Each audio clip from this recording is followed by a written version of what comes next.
सूरज ने तोड़ा ईशा से सारा रिश्ता। अरविंद जी ने मांगा सूरज से अपनी गलतियों के लिए माफी।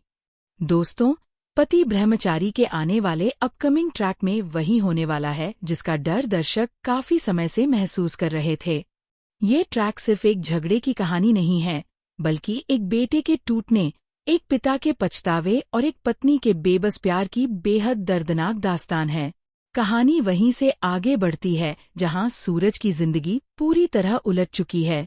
वो सूरज जो कभी किताबों और सपनों के बीच जीता था, आज उसी सूरज के हाथ में बंदूक है, आंखों में गुस्सा है और दिल में सिर्फ नफरत। और इसकी वजह एक गलतफहमी, एक पिता का अविश्वास और एक पत्नी की खामोशी। जब रोती हुई ईशा अरविंद जी के सामने पूरी सच्चाई रख देती है तो अरविंद जी के पैरों तले जमीन खिसक जाती है। उन्हें पहली बार एहसास होता है कि जिस बेटे को उन्होंने समाज के डर से गुंडा मान लिया था, असल में उसी बेटे को उन्होंने खुद गुंडा बना दिया।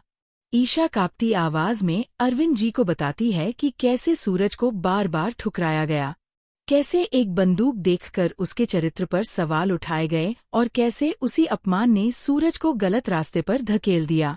ये सुनते ही अरविंद जी की आंखों में आंसू भर आते हैं। वह खुद से कहते हैं, अगर उस दिन मैंने अपने बेटे पर भरोसा किया होता तो आज मेरा सूरज इस अंधेरे में नहीं भटक रहा होता। अरविंद जी खुद को गुनहगार मान लेते हैं। उसी पल वो कसम खाते हैं कि अगर मेरी वजह से सूरज गुंडा बना है तो मेरी वजह से ही वो फिर से आईएएस ऑफिसर बनने की राह पर लौटेगा। लेकिन दोस्तों, यहाँ कहानी एक बार फिर गलत मोड़ ले लेती है। अरविंद जी एक बड़ा नाटक रचते हैं। वो झूठा दिखाते हैं कि उन्हें हार्ट अटैक आ गया है। कमजोर शरीर, कांपते हाथ और मौत का डर, सब कुछ पहले से प्लान किया हुआ। इस पूरे नाटक की सच्चाई ईशा को पता होती है। अरविंद जी ईशा से साफ कहते हैं, अगर मैं ऐसा नहीं करूंगा तो सूरज कभी दोबारा पढ़ाई के लिए नहीं मानेगा। ईशा चाहकर भी कुछ नहीं कह पाती। वो जानती है कि ये रास्ता गलत है, लेकिन उसे लगता है कि शायद यही आखिरी तरीका है सूरज को बचाने का। कुछ समय के लिए ऐसा लगता है कि सूरज सच में बदल जाएगा। ईशा उसे आईएएस की पढ़ाई से जुड़ा एक कागज देती है जिस पर सूरज को साइन करना होता है।